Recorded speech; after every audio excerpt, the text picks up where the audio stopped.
I am a creature of habit. I wake up every morning and work out and have my entire life, or at least as long as I can remember. So when my routine gets disrupted, I normally don't take it very well. But there was one time when I showed up to my workout to find that someone new was filling in for my personal trainer. That taught me that sometimes a little change can be a very good thing. I work out in one of those trendy, brand-name super gyms off the Las Vegas Strip, whose name really doesn't matter. They're all the same anyway.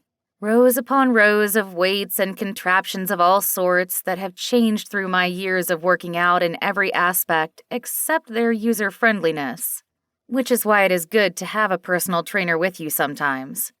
Now, normally personal trainers are muscle-bound dudes who are hard to talk to, or aerobic yogis who talk far too much.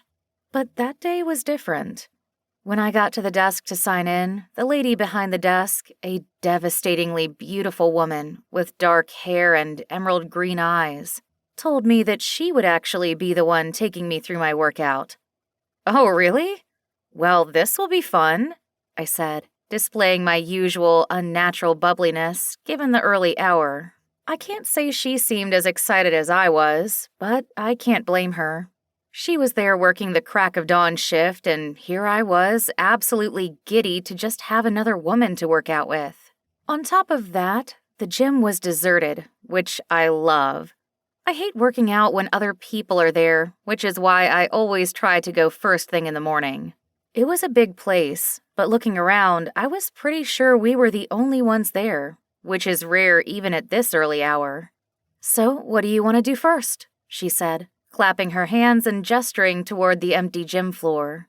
"I normally run on the treadmill for a while, but I can do that later." I hadn't wanted to say it, but the sports bra that I was wearing was in no way fit for the treadmill. It was black, and the tiny straps and extremely low-cut collar outlined my breasts in an inviting way, but didn't provide much support. I wouldn't say I had dressed that morning hoping to attract some attention, but it did seem to have worked out in my favor. "What was your name, babe?" "I'm Evie," I said, putting out my hand to shake hers. "Oh, yeah, sorry." She took my hand and shook it. Her hands were soft, but her grip was firm. She had fit, toned arms, one of which was covered in tattoos. She wasn't wearing any makeup, but even without eyeliner, there was an intensity to her green eyes that was quite alluring. Her outfit, like mine, had a very low collar that showed off her ample bust and a hint at even more tattoos beneath. And it was green, my favorite color. I tried not to stare too long, but it was hard not to. "Cara, I just started.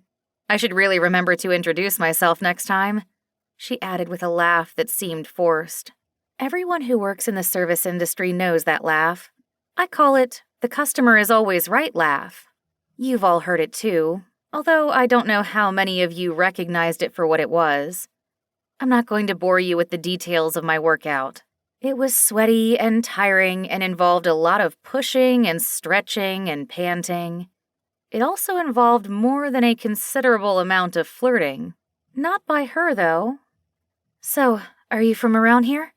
I asked, slightly out of breath at one point after we had finished some ab workouts. She was in better shape than I was, and that is saying something because I pride myself on being the fittest girl in the room. I could keep up, but just barely. It was kind of a turn-on. "Nah, I live out west. Cali. Grew up in Palm Desert, out by where they do—" "Coachella? Coachella?" I interrupted. "Oh my God, have you been? It is so much fun," I said, eager to hear more. She gave me a wry look as if to say, "Yeah, obviously, bitch." But when the words came out, all she said was, yeah," followed by another one of those forced, nearly awkward chuckles. I was a bit deflated by this, because I was genuinely excited about getting to know her. Sure, she was hot and all, like, really hot. I wouldn't say I have a type when it comes to other women, but she was it.